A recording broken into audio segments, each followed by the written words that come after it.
Hello বন্ধুরা, আশা করি তোমরা সবাই ভালো আছো। আজকে আমি বানাবো পোস্ত দিয়ে কুঁদরি ভাজা। প্রথমে একটা কড়াই গরম করে তাতে সাদা তেল দিয়ে কুঁদরি দিয়ে নুন হলুদ দিয়ে কুঁদরিগুলোকে আমি লাল লাল করে ভেজে নেব। তারপরে এখন লাল লাল ভাজা হয়ে গেলে আমি কুঁদরিগুলোকে একটা বাটিতে নামিয়ে নেব।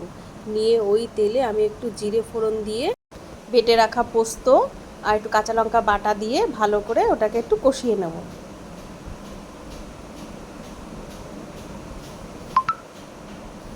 কষানো হয়ে গেলে ভাজা কুঁদরি দিয়ে আর একটু নুন হলুদ দিয়ে আর একটু জল দিয়ে কুঁদরিগুলোকে আমি খানিকক্ষণের জন্য ঢেকে রাখবো।